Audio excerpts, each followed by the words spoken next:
নমস্কার, আপনারা দেখছেন পলিটিক্যাল বাংলা। তো বন্ধুরা, আপনাদের জানিয়ে রাখি, নন্দীগ্রামে যে সেবাশ্রয় ক্যাম্প, আপনারা জানেন কয়েকদিন আগে অভিষেক বন্দ্যোপাধ্যায় এসে সেখানে নাকি সেবাশ্রয় ক্যাম্প উদ্বোধন করেছে এবং সেখানে নাকি মানুষদের পরিষেবা দেওয়া হচ্ছে।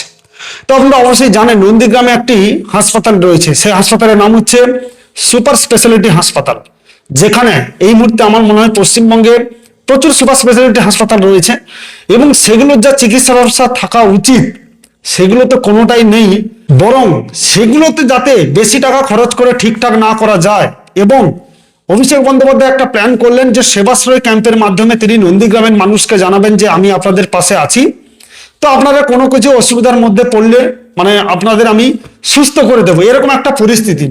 কিন্তু যে সুপার স্পেশালিটি হাসপাতাল, যে হাসপাতালে সবকিছু চিকিৎসা ব্যবস্থা থাকা উচিত, সেগুলো না করে তাহলে সেটা কি ব্যর্থ? পরিষ্কার একটা জিনিস, যে যেখানে সুপার স্পেশালিটি হাসপাতাল রয়েছে সেখানে এইসব সেবাশ্রয় ক্যাম্প ট্যাম্প করে কিচ্ছু হবে না। এগুলো কারা করে? এগুলো হচ্ছে সমাজসেবী সংস্থা, যারা সমাজের জন্য কাজ করে তারা করে।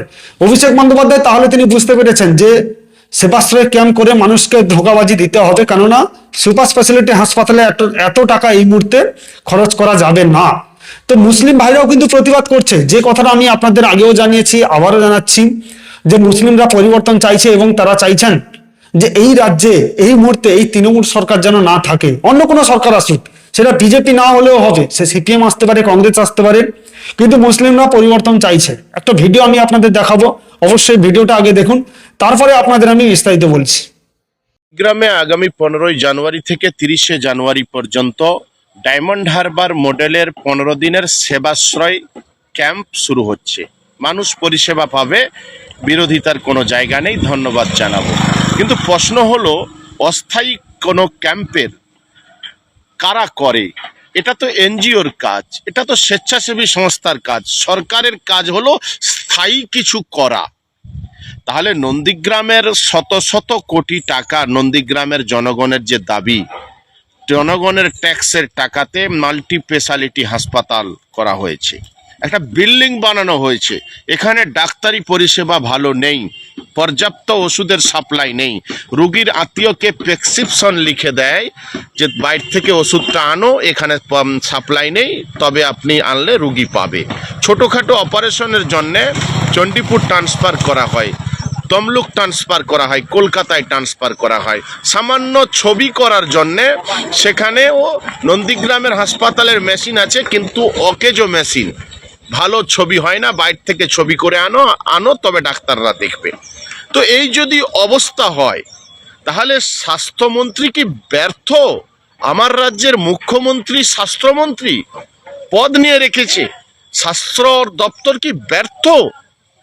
অস্থায়ী ক্যাম্প হচ্ছে, অস্থায়ী ক্যাম্প যদি 15 দিনের জন্য ভোটের জন্য করেন, তার সেটা আলাদা ম্যাটার, যে 2026-এর ভোট বৈতরণী পার করাতে হবে। কিন্তু যদি জনগণের, নন্দীগ্রামের মানুষের প্রকৃত পরিষেবা উপকার করতে চান, তাহলে নন্দীগ্রামের মাল্টি স্পেশালিটি হাসপাতালকে উন্নত পরিষেবায় যুক্ত করুন। শুধু নন্দীগ্রামের মানুষ নয়, নন্দীগ্রামের একজন লিডার শাসক দলের গত 2-3 বছর আগে সম্ভবত দীঘার কোনো সরকারি প্রোগ্রামে মুখ্যমন্ত্রীকে বলেছিলেন, আমি নাম বলছি না, যে দিদি নন্দীগ্রামে পর্যাপ্ত ডাক্তার নেই, ডাক্তারের ব্যবস্থা করুন। দিদি বলছে তুই সব জানিস? বলে ডাক্তার আছে? বলে তোকে বলতে হবে না। কিন্তু দিদি তো সবই জানে, মাঝে মাঝে বলে থাকে না যে আমি সব কিছু জানি, আমি থাকলে বসে থাকলে কি হবে, আমি সব কিছু জানি। সবই জানেন। তা নন্দীগ্রামের এই হাল আজকের চোখে আঙুল দিয়ে দেখিয়ে দিল যে নন্দীগ্রামের বেহাল স্বাস্থ্য ব্যবস্থা। সরকারের 80% সরকারের দাবি রাখে এই নন্দীগ্রাম, সেখানে নন্দীগ্রামকে এত বঞ্চনার শিকার হতে হচ্ছে। সে কারণেই, ব্যর্থ হওয়ার কারণেই আজকে সেবাশ্রয়। তারপরেও বলবো ধন্যবাদ জানাবো, মানুষ পরিষেবা পায়।